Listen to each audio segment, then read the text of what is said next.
Welcome back from the desk of low. Man, we on season 9, man. Can you believe it, man? So we don't only have certified legends that appear on the show. I like to give my platform to upcoming artists, especially from Detroit. Anybody from Detroit who's got some hard bars and actually has a flow with some content, yo, they got a place on the show. With this gentleman right here, man, my first guest actually been telling me about this guy since February 6th, 2020. I had to check the DM so to make sure we got the facts straight. Man, when I checked out this guy's music, I was like, damn, yo, I should have an album out, man. When I heard him float over to 0 to 100, I was like, whoa, whoa, whoa, whoa, whoa. I don't like when people rhyme over other people's tracks. But when I heard this man rhyme over 0 to 100, I was like, yo, they should have just gave the track to him. So without further introductions, man, I have the one and only, Detroit's very own, man. I have the one and only Al Khufu. I hope I didn't butcher your name. Nah, Al Khufu, bro. You said it just right. Was Man, good. Thanks for having me. is that inspired by the Pharaoh? Yeah, it's inspired by the Pharaoh Khufu, fourth dynasty Egypt. He had the Great Pyramid built. Man, okay. Because when I was going to, because I like to do a little bit of research, and I was like, man, this guy has like barely any interviews I could find, man. Because that's for an upcoming artist, man. If you're a fan of somebody, you would like to hear what they have to say outside of the music. So I was like, man, I'm just gonna ask the guy myself, man, if that was inspired by the Pharaoh. Yeah, definitely inspired by the Pharaoh. I picked that name because I just looked at him as like a great leader. Like my name used to be Alex the Great. Okay. Oh, okay. Yeah, and then I started doing research on Alexander the Great, and I ain't really think he was the type of leader that matched up with the type of leader that I was trying to be. So I needed to find something else, and I came across Pharaoh Khufu, and I said, okay, I like this. I think that's what how I want to represent myself right there. Yeah, because you want your stage name to represent like what you are, not just because it sounds cool. Like I'm just trying to think of a name. Like I was gonna say Exhibit, but I don't want to disrespect Exhibit. That's the legend right there. But you know what I Right. mean. You want the name to actually mean something behind your name, and it shows within your lyrics too, because you're just not going like, oh, I'm spitting Laffy Taffy. You actually spitting some content. Oh man, I appreciate it, man. I definitely aim to do that. I definitely aim to come with the content. I don't really like to, do the laffy taffy stuff. No disrespect to Yeah. that. No disrespect to that, because I like that too, but that's just not Okay. my personal style. So coming up in Detroit, like I was curious because like coming into Blaine Urine, man, like there's a lot of lyricists from Detroit. And I like how you're like kind of like the new school within now too, because like you bring that new energy, but it's fresh new energy, like that I think the game needs. Cause we're as above, so below. I think that's like one of your best tracks that's on your own. Best one, in my opinion, 0 to 100. That's over someone else's beat. I appreciate it. But when you're coming up though, like who did you get inspired by looking up to? Like because I'm not even too sure how old you are. Oh, I'm 31. I just turned 31 in Oh, March. we in the same age bracket. Okay. Yeah, for sure. I turned 31 in March. I grew up listening to obviously Royce da 5'9" and Kid Vish is my brothers. You know what I'm saying? I remember rapping with them when I was 3, 4 years old. You know what I'm Oh, saying? damn. So that young. Okay. They used to be in the basement like ciphering with their friends, and they'd have like different tapes and stuff, and they'll put on beats and just be like freestyling, spitting writtens and stuff like that. And I used to see the reactions that some of the guys would get in them ciphers, and it just intrigued me like from a young age. So it wasn't long before I just started, trying to chime in and get my little bars off. But it definitely go back that far for sure with them. Wow. Okay. So that's like 3 years out the womb. He's already rhyming. Okay. Wow. Yeah, nah, but I mean, other than that, other than obviously my brothers though, I just listened to some of everybody, man. Growing up, like Big L, Big Pac, Okay. um, Nas, J, just the obvious, the regular killers. Him, you know what I'm saying? They shaped my childhood, so to speak. Yeah, because Okay, so we're in the same age bracket, so we got to grow up on that Shady aftermath era. Like we really got to experience like Dr. Dre. Because remember finding that 2001 Dr. Dre CD in the grass and thought it was Man, just one game, and I was like, "What the hell is this?" But you got to man. experience that too. Yeah, yeah. And it was a crazy experience to say the least, man. Like just watching like M and his growth and how he just came in the game and just like took over, especially like with that, Chronic 2001. Oh Just yeah. them timeless records, man. That's a crazy, crazy era. And it can never be replicated if you go back and like do the times on it, because like those are multi-platinum records. Like now it's all streaming now. People were buying CDs. Yeah, people was buying CDs. I used to love buying CDs. I used to love like Yeah. collecting them, opening up the art and the little book on the CD on the inside and just looking at who produced what, the writing credits and all of that. I used to The love doing that. mixing. Yeah, facts.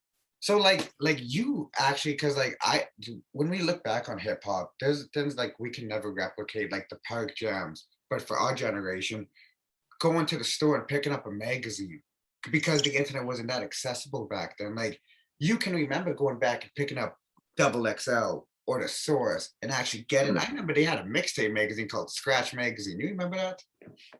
I never heard of, you said Scratch? Yeah.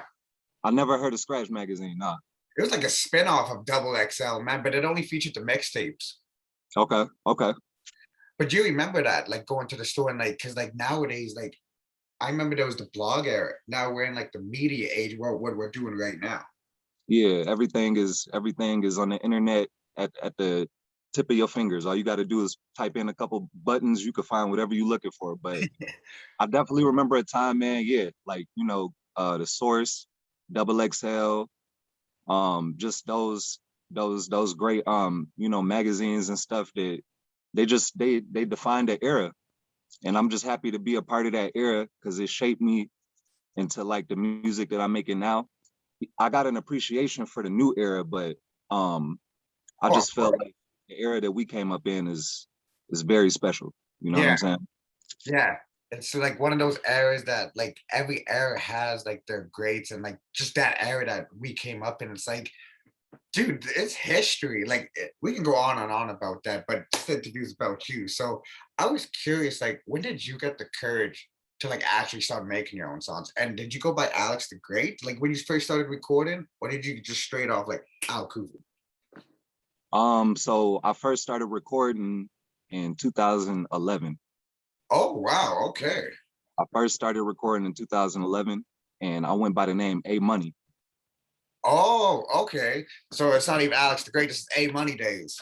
Yeah, it was A Money. That was my name. A matter of fact, a lot of my friends and family they still call me A Money, and I started rhyming with a group called Livin Wealthy. That's my group to this day.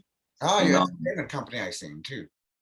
yeah, yeah, for sure. And that's all credit to my boy Ed, Livin Wealthy Ed. He's a guy that he's multi-talented. You know what I'm saying? Like he's not just my manager, but he's also like he shoot videos. He shoots my videos, and he just full of energy, and he know how to talk to people. So he just know everybody like in the city, in our city, Detroit.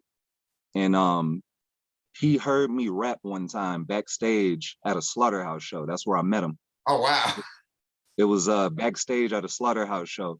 And it was him and it was a guy named Chill that I used to rap with. Okay. And Chill was real good at rapping. You know what I'm saying? Like at that time. And he was backstage at the slaughterhouse show spitting. And I heard him rapping. I was like, dang, like he kind of cold. And then so Ed was there gassing him up. And Vicious pulled me over and he was like, yo, you need to hear Al spit. So I'm like, dang, he kind of put me on the spot. So Yeah. I spit a 16, like my best 16 that I had at the time. And the reaction was dope. It was like Ed and Chill, they was like, whoa, like who is this dude? Now you that good, damn. Yeah, yeah, yeah. So after that, I got Ed's number. He reached out to me and he was like, yo, man, like I got this clique called Livin Wealthy. I was wondering if you wanted to be a part of it, we could get something popping.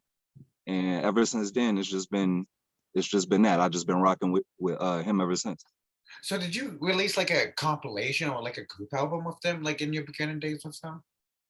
No, I didn't, because over the years we had a lot of members. We did songs together, Yeah. and we had like a lot of different members come in and out of the group, and we could never like lock down and get that compilation done. But we got stuff out here, like if you go on SoundCloud or wherever, like it's a Livin Wealthy page, we got a few records on there, but we was never able to get that compilation done. Nah. So right now I'm just working on some solo stuff. I got 2 projects that I'm working on right now. Oh, you got 2. Oh, wow. See, would you consider like those 2011 to now like your artist development years, would say? So you to like hone your craft to what you are now? Say that one more time. To like hone your craft, like do you think like from 2011 to now was like artist development stages for you to like where you're at now in your career? Oh yeah, for sure, bro. It's been a huge learning experience. A lot of ups and downs, especially when you're trying to focus in on locking in with a group of Oh people, yeah. and everybody is thinking on a different page, and you got to like try to bring everybody's mind together. I put a lot of time into that, and unfortunately I fell short with that. But in the process, I learned a lot about myself as an artist, and I was able to hone in on my craft, do a lot of shows, perform a lot of different places, different states, and just like just get those experiences and just try to like master my craft, sharpen my sword. Damn, okay. So like I like how you said like you were like around like in the 2011, like the Slaughterhouse days. So you get to meet Pharaoh Monch too? Because I remember Slaughterhouse was on tour with Pharaoh Monch during those days. No, I didn't get a chance to meet Pharaoh Munch, but I'm definitely a fan. Pharaoh Munch is a monster. That man's an Yeah, alien. Shout out to Pharaoh Monch right there. everybody know that.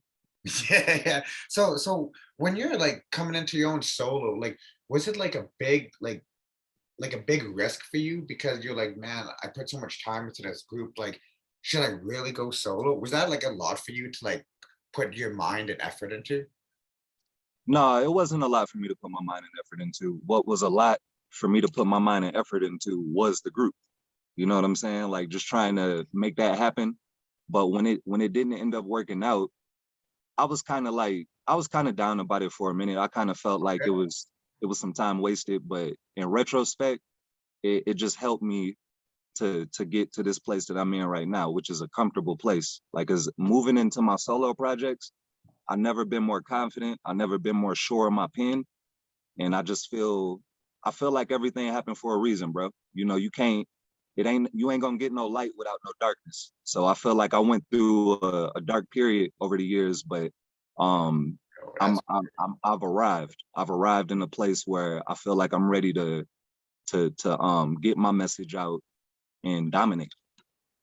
you see, I like how you said that, like, too, you have to go through trials and tribulation to get where you're at now, because like sometimes your darkest moments can bring you to like your brightest moments in life. So like it's all about the lessons that you take in and stuff like that. So like somebody coming up in like the game and stuff like that, having like well-known brothers, like what I like about you is now that you get it on your own. That's what I like about you right there. I was like, you don't like, yo, can I get this from you, big bro? No, I see you getting out like the Phoenix. Yo, I was like, yo, this shit is fire right here, man. So when I'm finding a new artist right now, I usually know when a new artist has it. Like I can usually call it right off the bat. I call it Kendrick. I call it, yeah. I know you don't like Drake, but call Drake. I call J. Cole. I call a I lot of. like Drake, man. What you mean? Oh, you like Drake? Okay, okay. Yeah, everybody like Drake. Oh, so some of the people don't. You'd be surprised. I know for me, it took for me a while to get into Drake, but after that third album, when I heard him spit on the language, I was like, oh shit, okay. Yeah, Drake is great, man. He's a killer. Well, I'm not more of like the melodic side. I was more of Kendrick. I like the hard hitting stuff. Yeah, for sure. Yeah, nah, me too. Me too. Like yeah, like I wouldn't say that Drake is like, the GOAT or anything like that, but Yeah, yeah. he definitely cold. Yeah, he's definitely cold with it though, because like the term goat gets thrown around like so loosely nowadays. I noticed too. I don't know if you noticed that online too. Like everyone throws I like noticed. goat emojis underneath that. Yeah, I noticed. Now, what I like to see like a true goat is like somebody who like defines all arts, somebody who put in work over the game and like still comes out on top, like and not being able to sell out. Like there's so many artists that we've seen like goes through different stages in their career when they go down and they make like a sellout move and then it doesn't really stick. But like a Right. true legend, they're gonna not sell out and build up their craft. Like man, like yo, rest in peace, DMX, man. Yo, I really wish Rest we, in peace to DMX for sure. man. Rest in peace to DMX. When was the first time you ever heard DMX? Because we came up in Hmm. the same era. We came up when X was like superhero to us.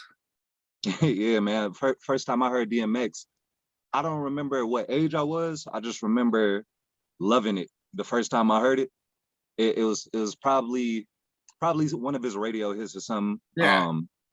Y'all gonna make me lose my Yeah, mind. yo, that was You know, Abby. That was number one for like 19 weeks. yeah, for sure. And from there, I just started doing my homework. You know what I'm saying, and getting into more stuff. And definitely DMX is he's a legend, man, to say the least. To say the least, he's one of those guys, man, that that inspires me because to me our story is like the same kind of story. It's like really all of us though. You know, like he's somebody that he never all the he went through so much darkness, but he told you that. He put it out there. He put it in his art. You know what I'm saying? He wasn't hiding nothing from you. He was 100 and through his art. And you know, he wasn't trying to hide nothing. He said, "Yo, I got demons. This is what I'm dealing with. This is what I'm fighting." Yeah. And you know what I'm saying? And I appreciate that. I appreciate that kind of art, that introspective kind of art that kind of like it takes you into the mind of the artist. And I feel like X is just like he 101, man. Yeah, man. Like he like because like an artist like that was so rare for an artist to come by, like be so grimy, writing hit records in like abandoned buildings and going like 5 times platinum out the gate. Like and then going back and like being humble around the people. We never seen Jay do like Jay, like once he got on, like yeah, he did a stint of state property and like Memphis Big, but X was in the streets still, multi-platinum. Yeah, for sure. No, X is 101, bro. Like I think he came out with 2 albums in the same year that went Yeah, platinum. 1998. Like who does that? You know what I'm saying? Like only Yeah. X is gonna do something like that. See, I like and like a lot with like during that era too, we got like a lot of like artists underneath it, like with the whole Rockefeller and Rough Riders, like Petey Crack or like Dragon. And when I hear somebody like you, man, I know like Detroit and Philly, like they have a lot of respect for each other. I was like, I wonder if Al Khufu would like to do a track with Petey Crack. Man, what? I love to do a track with PD Crack. PD Crack a killer. Okay, see, see, Yeah, like man. man, yo, Petty Crack, yo, he was one of like the biggest disappointments that didn't release an album. I was so tight when this guy was signed to Def Jam, Rockefeller. They didn't pull out a solo album at all. Yeah, man. Yeah, that's true. He didn't put a solo album out, but you know the stuff that I heard from him though, the stuff that he did put out was crazy for sure. And then And that again, it defined the era. You know that state property, you know the dynasty, all of that. yeah. That's irreplaceable, bro. See, like Peter Crack's still going on it. He still does verses here and there, so it's not too far fetched that he'll be tapped in someday. Yo, he just did a song with it was somebody from no, that's J.R. Ryder. But yo, Petey Crack though, he'll be tapped in though. Like I know like for an artist of your caliber now too, looking up to like an era like state property, who's somebody that you always dreamed to work with? Somebody I always dreamed to work with. It could be producer, it doesn't even have to be rap. It could be like Bono or somebody. Um, Somebody I always dreamed to work with. I kind of always wanted to rap over Kanye West beats. Well, wow, okay. I never read this. Okay. Yeah, I always I kind of went like the old Kanye though. You know what I'm Okay, saying? like the late registration Kanye. Yeah, the classic album Kanye, the graduation, late registration, college dropout Kanye. Yeah. Um, I always wanted to rap over some Just Blaze beats. Really, just a lot Oh, of producers, a lot of oh. producers. So Just Um, Blaze. Wow. Okay. yeah, Just Blaze. Um, Definitely Just Blaze and Kanye. Pharrell too, for sure. Oh wow. You say names that people like they won't. Wow. Okay. So like, see, like with Kanye, like man, like he has some of those old beats from back in the day in his hard drive. I can't even imagine this guy's hard drive. Yeah, man. Like I just remember like hearing like the college dropout stuff, like the Through the Wire and all of that, and it's just like Spaceship. that soul that he came with them chops and stuff like spaceship and all of that. Like I just used to be like just freestyling in my head over the song. Like I just play the song and be writing raps over they bars. You know what I'm saying? And I always could appreciate his production. His production has always stood out to me. So when you're picking beats, have you ever tried to like? Because I don't know who produces your tracks at all. So I was wondering, have you ever tried to produce your own? Um, I'm slowly working my way into that bag. I got a little drum machine, and I be messing with it a little bit. I was messing with it earlier actually, but Okay. I'm not dope yet though. You know what I'm saying? I'm not sweet yet, so I ain't even. I'm gonna wait until I get some fire before I put it out there. I ain't trying to do it prematurely, Yeah, yeah. but yeah, I leave it to like my boy Dylan. My boy Dylan, he's the one that produced the Phoenix and a couple other of my tracks, The Warning and On My Mama. I just leave it to him because he's like a master. So he's like my main producer. He's the one that I like to tap in with when I'm feeling grimy. I was gonna ask because every artist has that one main producer they go to, and I was gonna ask them like, "He your main producer?" So yeah, you pretty much just Yeah, answered that. yeah, Dylan Sample. He's crazy, bro. Like he's super slept on.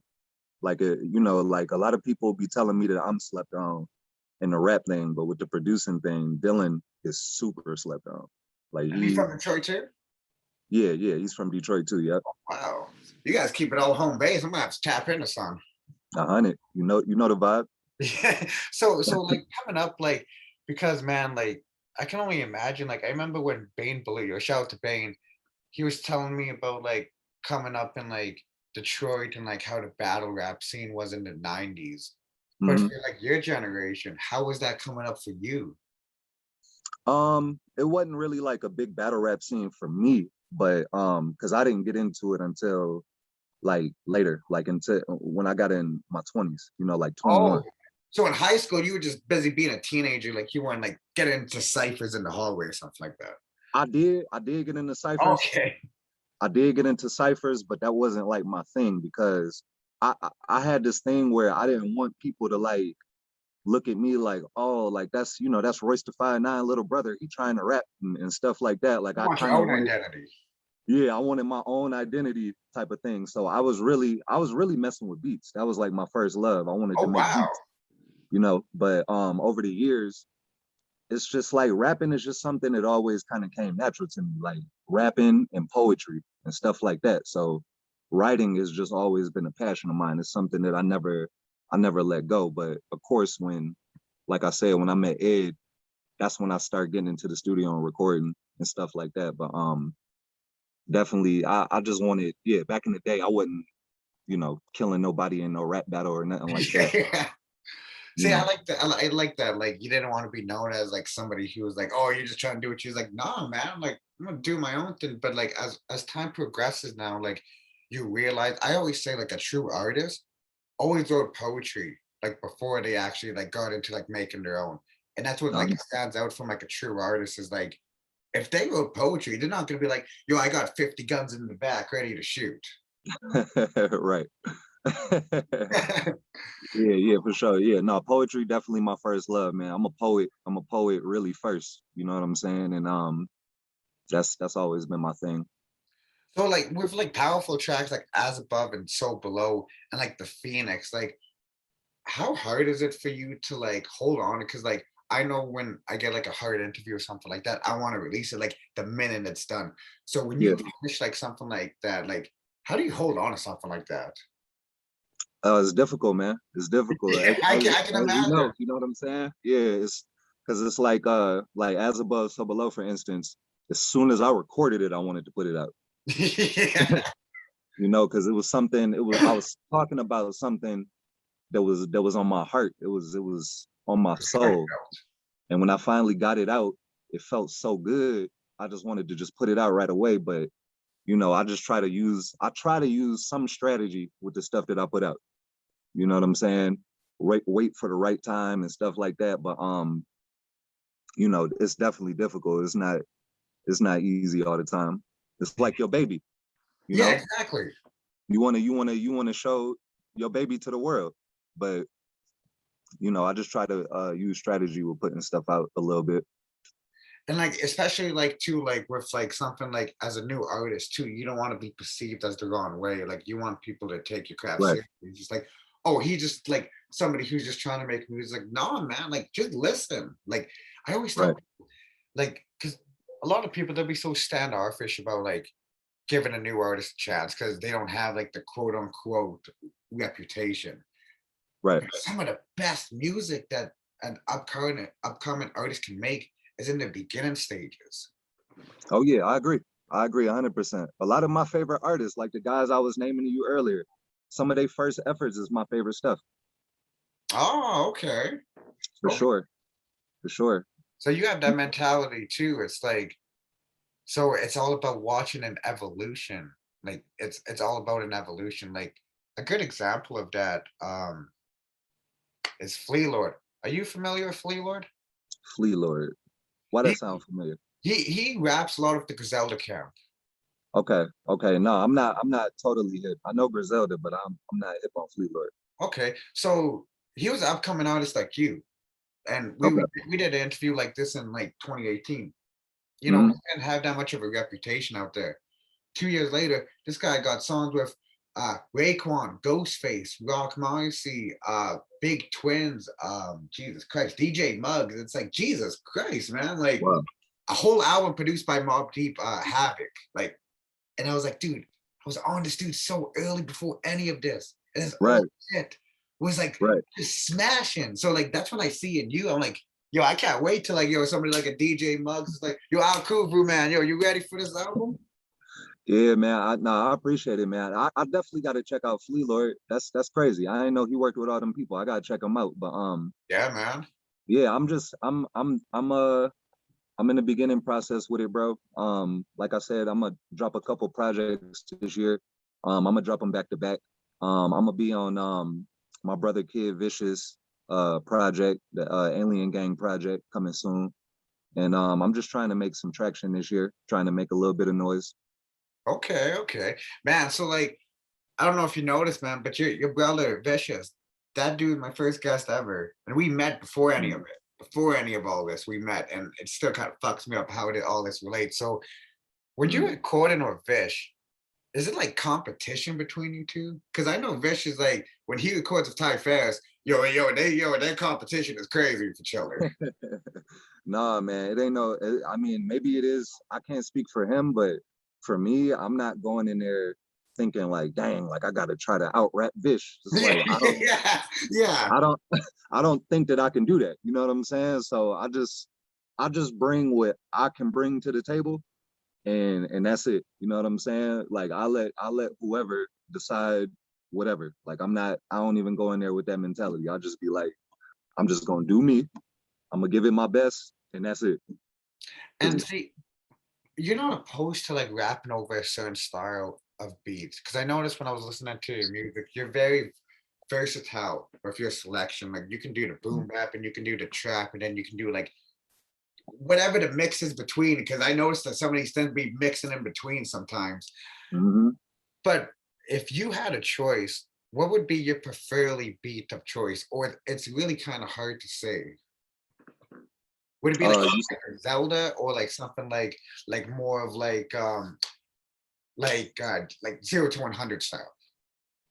um I love both of those styles. I love both of those styles genuinely. If I could compare it, I would just compare it to somebody like Royce or somebody like Kendrick.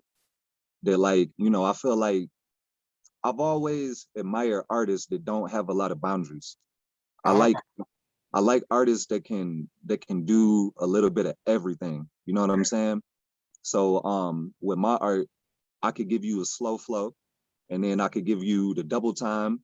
You know, I could give you punchlines. I could give you, you know what I'm saying? Like whatever. I just try to just do a little bit of everything because a little bit of everything inspires me. I get inspiration from a lot of stuff. oh, okay. See, like that's good that you can get inspiration from like a lot of things too. Like I bet you can watch a movie and like hear something like the new Mortal Kombat movie. Like I bet you could hear something that's like that one line that's like, yo, it's like Spurs.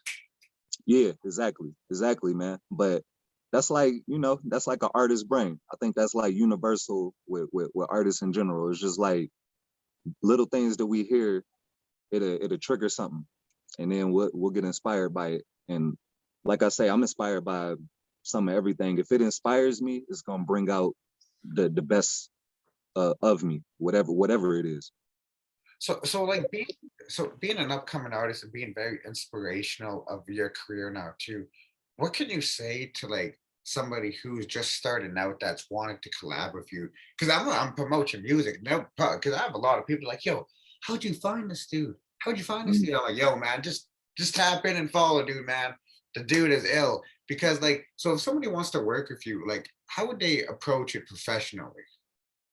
I mean, it's not they don't got to go through a labyrinth to approach me, man. It ain't no maze. You know what I'm saying?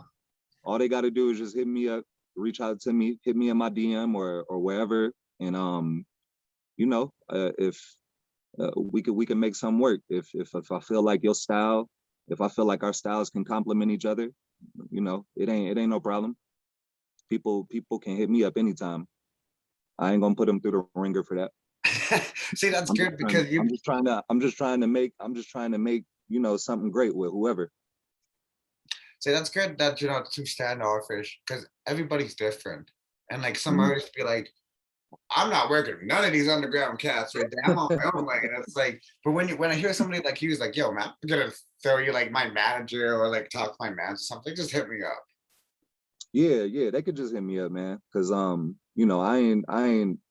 I ain't even on that type of time, bro, where I'm trying to be like, oh, you got to go through a vetting process to work with me. Nah, man, it's like if you got some dope art and you can appreciate my art, we could put it together. We could put it together and make something dope. Exactly. And like, yo, so I gotta ask, like, what's it like chilling with like the Horseshoe Gang and like Sauce the Boss? Because like I know like y'all Mm, have a really tight relationship with Crooked. facts. Yeah, no. Shout out to Horseshoe Gang, bro, and Crook. Those are my guys. Um, Shout out to Sauce too. What up, Sauce? I see you, my yeah, guy. super shout out to Sauce. That's the homie. That's the homie. That's all fam though. You know what I'm saying? Like those guys, if we speaking on inspiration, those guys are so inspirational, bro, because we pretty much got the same story. Like we just come from like a family of spitters, and Yeah. we just out here trying to do it, trying to do our thing. And I mean, I can tell you like I can't remember what the first song is that I heard from Horseshoe. No, I remember hearing Horseshoe Gang for the first time.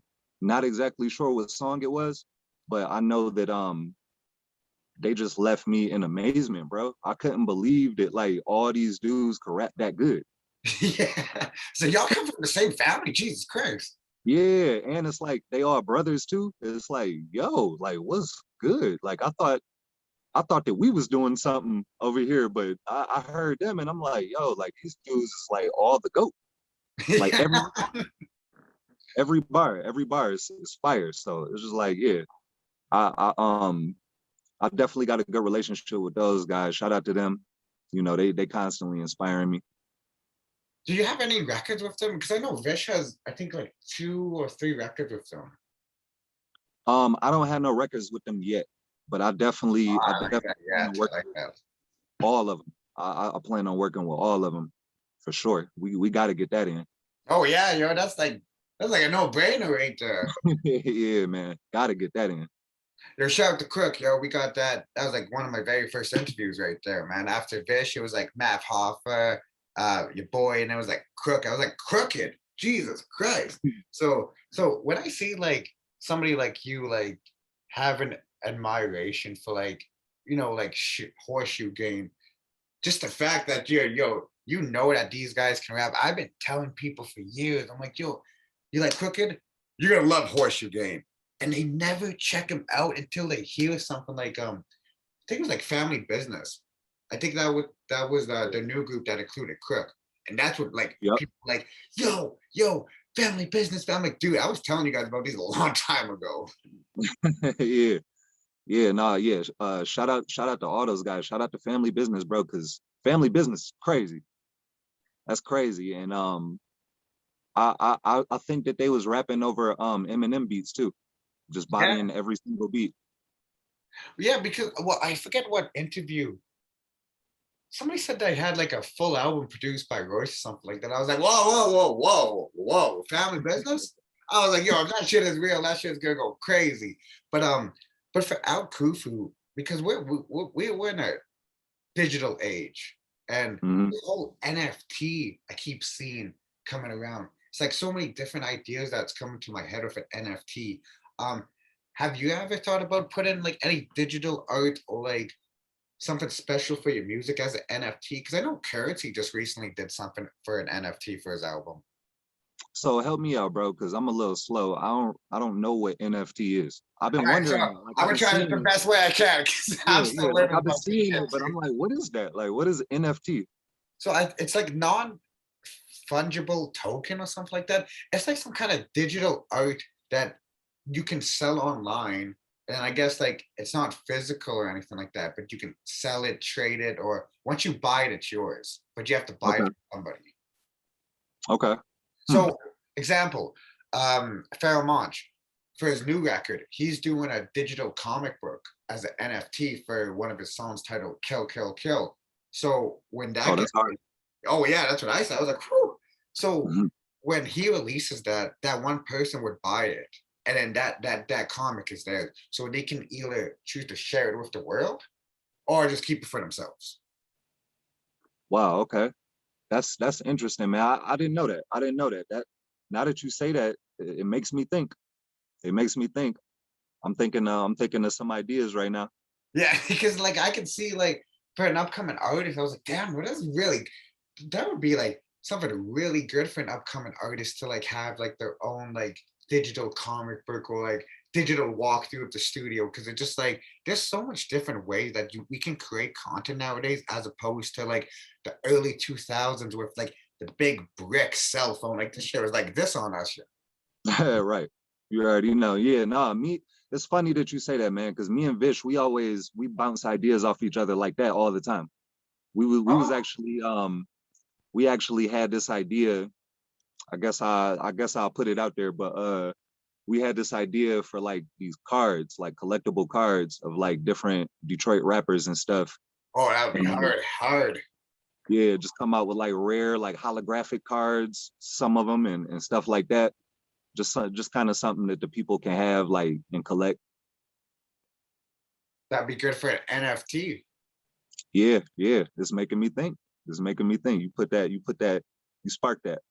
Oh, yeah, I appreciate that. No, I was just curious because of what because I seen this pop up like everywhere. I'm like, what the hell's an NFT? At first, I thought it was something to do with the police. I was like, man, I should check this out.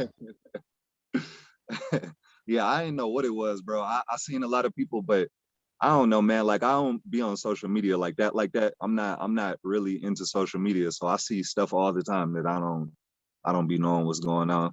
I be in my own little world. I feel well. I used to be like that before media, man. But once you're in media, man, you kind of gotta be on top of that, Gotta be. bro. Right, exactly. Yep. Yeah, that's how when people were telling me like, yo, did you hear the new DJ Muggs album with Yellow Wolf? I'm like, I ain't bumping that shit at all. I'm good on that, bro. I gotta go Yeah. listen to the DJ Muggs album with Rome Streets. Yeah. Who listens to Yellow Wolf? How lame can Well, you we get? call me. That's what I was saying. I was like, I ain't listening to no man named Yellow Wolf. I ain't listening. I ain't listening to Purple Wolf or any other color wolf either. They only, all they purple, all suck. the only Purple Rain we acknowledge is Prince's Purple Rain. That part. Well, and the Beanie Siegel version. My bad, Siegel. Um, so for your upcoming album now, because like when I hear like Phoenix, like I'm a little bit greedy, and I know there's other fans out there too. They're like, okay, so we got this. Are you just gonna leave us with this, or we're gonna get are we gonna get the album like sometime soon? Yeah. So I got this thing, man. So my camp is Livin Wealthy, and 420, I started like this little campaign called Wealthy Season. So Wealthy Season, I'm gonna start. The Phoenix is the first thing that I put out, and from there, I'm just gonna keep rolling out more stuff, and it's gonna lead into a project called It's Alive.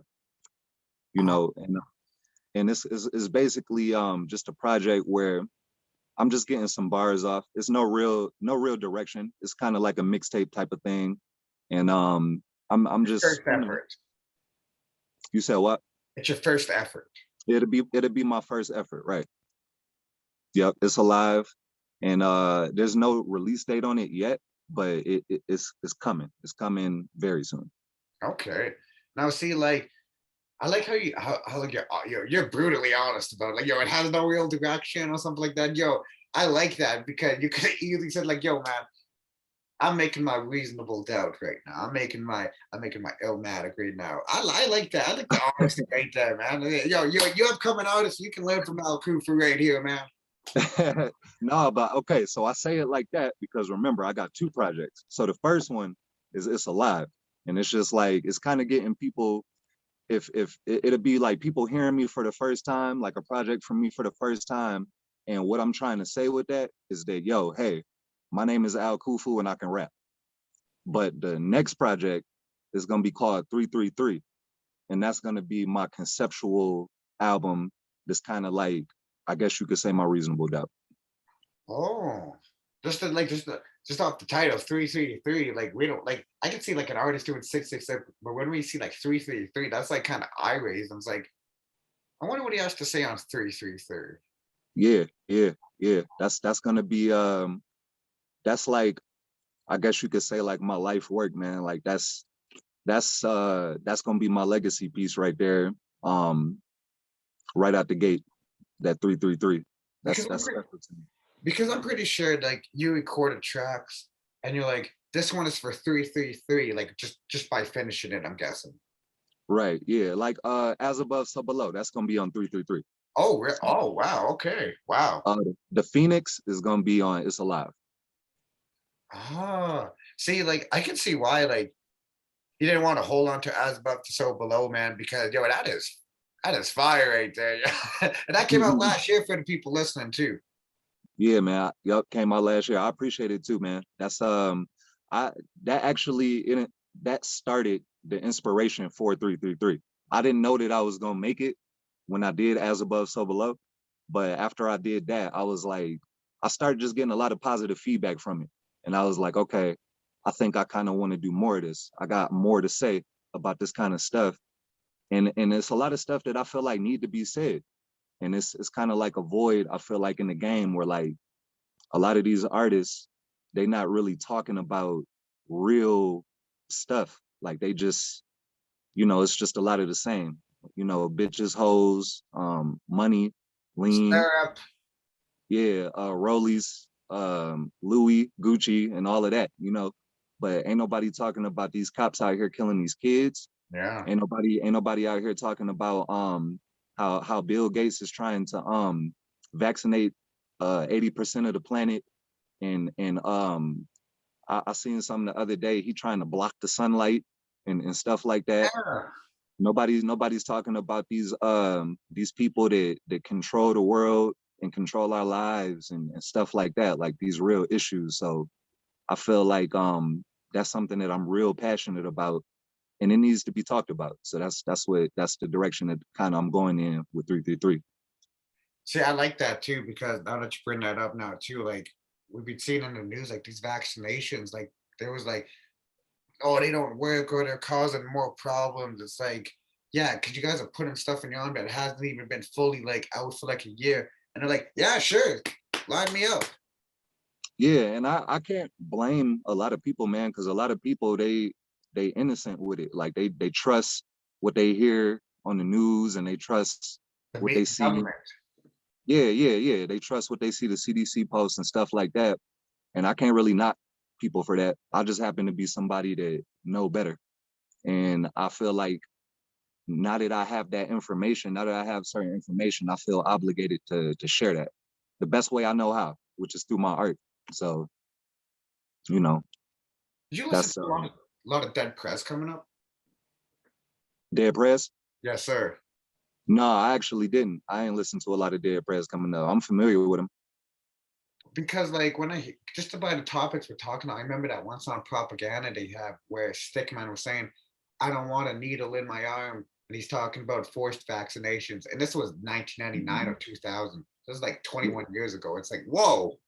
Oh yeah, because this ain't nothing new under the sun, bro. And that's my whole thing. It's like this stuff been going on forever. You could look at the Tuskegee experiments where they had black guys and they for I think it was like 50 years or something. They was like doing experiments on black people, black men with syphilis and stuff like that, like giving them syphilis intentionally for experimental purposes and stuff like that.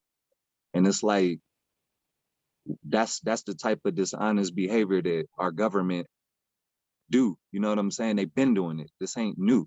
So it's like in 2021, if they come with a vaccination for a virus, the virus is serious, but it got like a 99% recovery rate. Yeah. No You one know what talks I'm about saying? that. Nobody talks about that, but they talk about how many cases it is, and they talk about how everybody need to be vaccinated. And I'm not trusting that. I can't trust that. Not with the history. Not when you look at the history. Like today is a reflection of yesterday. I'm not riding with that. And like even like looking back at history now too, like we look at like things like what they did, like because I'm Native American, so like in Canada, I'm not too sure if you know about their concentration. Oh no, they're not concentration schools. What are they called again? They were called development schools or something like that. Where they took Native children from households and put them into these residential schools. And Mm. they put them into these schools and they made them forget their native heritage and basically whitewashed them and destroyed so many families doing it. And this was like Yeah, going on in the 70s. yeah, man. Yeah, for sure. I mean, it's nothing new under the sun, bro. It's the problem is the system. The Yeah. system is the system. It's they get money off of destruction.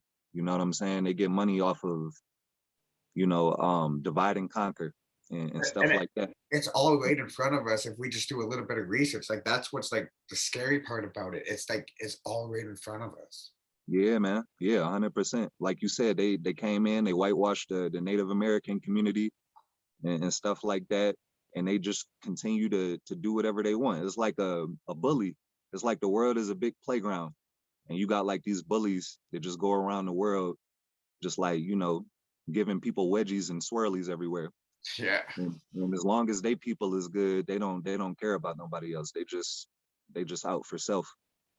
Yeah, because I remember like the day like the DMX died, they made like that's the day I had like a little bit of faith back into humanity when the world cared about a world famous rapper as opposed to that other royal who died, Philip, or what the guy who married his cousin.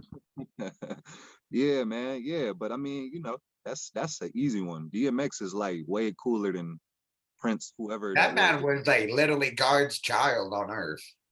Yeah, man. Everybody love DMX. Don't nobody know who that Prince dude is. Don't Uh, nobody know who he is. Don't nobody care about the royal family like that, dog. They never made gangsters cry like DMX. Like DMX could go to the hardest hurt and be making people cry. And it's like, dude, like only X could do that. Man, X is a real dude. I can't speak for the royal family. I don't know who's real over there. I just see a lot of fake shit. That's Yeah. all I see.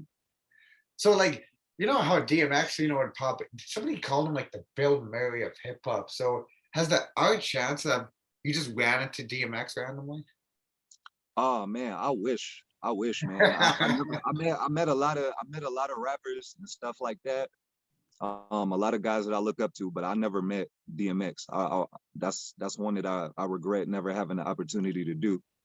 Um, I just wish that I could have got like some of his feedback on some of the stuff that I do and see what he think about it. I think that that'd be like crazy, but no, I never got that opportunity, No, unfortunately. man, because everybody has. I bet you just by meeting him, you could have had like a crazy DMX story. Because people actually always have like some crazy DMX story. Yeah, man, because he wears heart on his sleeve and he just himself. He authentic. You know what I'm saying? He ain't trying to like cater to nobody or be something that he not. And that's I just always appreciate people like that in general. So one of the things that I can never like get out of my head now too. I remember Vish. I remember seeing it on another interview. I didn't even ask him about it till after. I'm like, yo, Vish, you almost fought Wesley Snipes. So I was curious. So I was curious. Were you with him when that happened? Yo, man. No, I wasn't with him, but I definitely heard the story and it's a classic. It's hilarious. The South is the Wata. Right. Shout out to Wesley Snipes, man. I'm sure he was just like he was just on a different type of time that day. I don't know what Yeah. Yeah. I Shout don't out to I don't think he want to fight Vish though. I don't think that's the smart idea. Nah, But because I know y'all. I don't know about you, but I know Vish and Royce. They love boxing, so I'm not too sure if you're in that boxing too. oh yeah, I love boxing too, man. I'm not like the greatest boxer in the world. You know what I'm saying? I can defend myself. Throw down. I'm okay, but Royce and Vish, they definitely on another level with it. If somebody like came up to them on the street trying to scrap, they'd be making a crazy bad mistake. Yeah, It's yeah, crazy bad man. mistake. Yeah, man. Because Wesley might have been Blade, but when you fight in boxing, that's different, bro. Yeah, nah, Blade gonna have to come better than that. Messing with he gonna have to do better than that, bruh. So like being like from the same generation, we'll wrap this up pretty soon. What's like a memorial concert or time with an artist that you can remember? It could be like anybody. You said like a concert? Yeah, like because like your very first concert or something like where they were throwing. I remember when we went to Corrupt, he was throwing like 10-inch blunts into the crowd. Yeah, that's a good one, man. I can't really remember like the first concert, but my most memorable experience with concerts is the Layers tour with Oh, Royce. you guys came to Canada. Yeah, they came to Canada. I did the American tour. I was with them on the American tour. But I just remember, yeah, just going around, just getting that tour experience for the first time and just seeing how like the concerts are set up and how they just go and just rock out everywhere they go, seeing the people reaction. That whole experience is like real special to me. You know what I'm saying? It taught me a lot. It must have like really prepared you too for like what to expect. It's like when you get to that level, it's like, okay, I know what to expect. Oh yeah, for sure. Yeah, no doubt. It definitely it gave me $1 billion worth of game. You know what I'm saying? I definitely timeless, irreplaceable times. I like that. I like that irreplaceable time. I see. I like how like you learn from it. It's like I was there for the bitches and booze. See, I like how you're honest about it. I mean, uh, if the shoe fit, I'm gonna wear it. Yeah. That was a part of it, but no, that wasn't like the, the main thing was getting the experience with the tour and all that. But Yeah. yeah, shout out to the bitches and booze stuff. Yeah. Yeah. Sure. Yeah. They make the party a lot more better too. A little bit. But I like how you got the experience out of it. Yeah, no doubt, no doubt. So like before we wrap this up now too, Mhm. When picking an artist, I mean, sorry, when picking your song selection for your albums now too, like, are you the type to be like, I'm gonna give them the three verses, or I'm gonna give them the two verses because the third verse is like something we don't really hear of much of Mm. anymore. Right. That's a good point, man. That's a good question, actually. Because that's something that I've been thinking about a lot. And just like the era that we in right now, a lot of people don't do the third verse. Yeah, So I try to do my best to just give them as much as I can with two verses. I just try to compact a lot of what I'm trying to say into two verses and just get it all off my chest in two verses. Like I got a song called Feedback, and it's okay. two verses, and but they two long verses. It's like two 32 bar verses or something like that. So I just try to sneak it in like that instead of doing the three. But my main thing is just getting off what it is that I'm trying to say. You know what I'm saying? If I can do that in two verses, cool. The Phoenix is just one long verse, you Yeah, know, I where noticed I'm, that. yeah, it's just one long verse. Sometimes I do that. But if I can't get it off in one or two, I do three. I don't got no problem doing three. But I just try to condense it a little bit. You know what I'm saying? So it ain't like a 5-minute song or nothing like that. Yeah, because like I noticed, like even like with nowadays now too, like Griselda, like that's a good example. Like they would do just like a one long verse for a song. It's like, damn, there's no hook. Yeah, yeah, but that's dope though. Like Yeah, that's super dope because it's like there's no rules, there's no boundaries. It's like, it's just a that can get vibe. your eyes off. Yeah, yeah, it's just a vibe. It's like, dang, they just came in and just did one long verse. That was it over that beat, with that hook. You know what I'm saying? It's just like it's a vibe. It ain't no rules to this. Sometimes you wanna paint your picture with all the colors and the lines, and sometimes you just want to scribble all over the page. You know what I'm saying? Yeah, It that's ain't no facts. rules with this. It ain't no rules with this. So I can appreciate all that. But see, back in the days, there was rules. I remember because I remember there was like these label executives saying that if you don't have a catchy hook, or if you don't have the single, now it's just like let the artists do themselves and what the people gravitate because it's like it's free for all now. There's no Yeah, room for label executives. yeah, man, and yeah, I don't think about that, bro. Like, I remember Jay-Z saying like it's the music business. You know what I'm saying? It's like you got the music and then you got the business. And it's like I'm about my business, but I just really like to just focus on the music. I don't like to create art with like certain parameters in mind and stuff like that. I don't think, oh man, like is this hook gonna be catchy enough, for like a label to want to sign it, or is this the sound that a label would want to sign? Like I know my art, and it's really not. I'm not doing none of the goofy stuff that the label's been signing. With all due respect, like to these guys putting music out, I'm not doing a lot of that goofy stuff that these labels are signing. So I'm not even thinking about that when I create my art. I'm just thinking about how I feel. And my brother Royce, he told me one time, he said, the way that you feel when you make a song, the way that you feel when you writing the song is the way that people gonna feel when they hear it. You know what I'm That's saying? true. So it's like I just keep stuff like that in mind. Like if I feel real passionate about something when I go into my writing process, I just trust that, whoever hears it is gonna feel that. It's gonna resonate. And whoever like it, whoever don't. If the label don't like it, it is what it is. You know what I'm saying? But if I could get through to somebody with what I'm saying, then my job is done. Because you never know what humans can gravitate towards you. Like we can gravitate towards anything that like that one person would like. Because like there's a million different people out there, and I always tell people, man, if we were all liking the same shit, we would all be listening to Griselda or something like that. Right. Yeah, exactly. You know. But yes, it is what it is, man. Art is art. You got Picasso and you got Van Gogh. You know what I'm saying? Everybody do something different.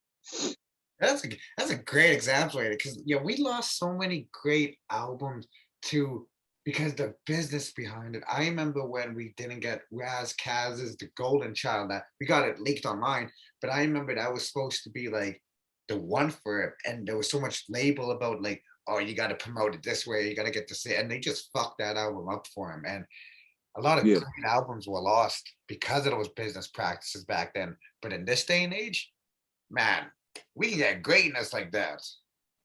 yeah, man. Yeah. In this day and age, like, you know, you ain't really gotta like depend on a label like that, because you got social media and you could just put your Internet. own stuff out and create your own platform and your own fan base. You know what I'm saying? And that's why I appreciate artists like, you know, like Royce and Griselda and people like that, because they just do their own thing, you know, and the labels, they gotta come to them. You know what I'm Oh, saying? the It's not. Grammys came to them. Yeah, yeah, exactly. Grammys came to him, so you know, it's that's the lineage that I'm trying to be a part of, man. That's the path I'm trying to follow right there. Hey man, you're off to a good start, man. Jesus Christ, from this shit I've been hearing. Woo! Can't wait till like a few years after. It was like see you with like maybe like Andre 3000 or like J. Cole. I was like, Um, yeah, I remember when this guy was doing I Was Above So Below. yeah, that would man, God willing, man. That'd be crazy. That'd be crazy. Just make sure to check me out, bro, with these projects coming. Hey It's man, alive in 333. hey man, I'm like I coming for said, blood. when you release these albums, yo, we're gonna promote it. We're gonna have you back. We're gonna do what me and Ty Ferris usually do. We're gonna Mhm. sit down here for about an hour or 2 hours. We're gonna talk about every single track on that album. Let's hey, don't threaten me with a good time, man. Shout out to Ty Ferris. Shout out to Ty Ferris too. That's another killer from my city. Oh yes, sir. Yes, sir. Covered that gentleman extensively on this show. So, man, if you like Ty Ferris, man, I'm telling you guys, man, Al Kufu's got like the best of both worlds, man. He's got that street, but he can also bring that new era too with him too. And he has a Fact. message within his music, like the Phoenix. Y'all need to go check that out. We're gonna include a little bit of the music video in at the end of it so they can get a taste. We're gonna put all your Mhm. links at the description. And I'm always a man of my word. When you release, it's alive. Yo, I'm gonna be in your DM, be like, yo, we're gonna do that track by track breakdown. Hey man, that sounds like a plan to me, brother. I appreciate it, man. I appreciate it. I appreciate you for having me on here, giving me a platform to speak and get my shit off. And definitely we're gonna break it down as soon as everything drop. We definitely gonna break it down. Of course, my bro. Now, do you have anything to plug in before I let you go? Um Again, it's alive. First project coming real soon. Followed by 333. I'm gonna be on the Alien Gang project that my brother Kid Vicious is putting out soon. And that's it for 2021 right now. We're gonna see where that goes. And hopefully it's just, you know, it's up from here. Oh man, you already know what's gonna be up from here, man. So yo, like I said, I called a lot of greats early right here, man. So if you made it to the end of this episode, man, yo, go check out Al Kufu's music. I swear to God, you're gonna come back and be like, we were sleeping. I was like, no, he's new. Relax, relax. His album's coming. Yeah, man. I appreciate you, bro. Anytime, my G. So, like I said, it's the season 9 premiere from The Desk Below, featuring the one and only Al Kufu. Yo, salute to you, my brother. Hey, salute, bro.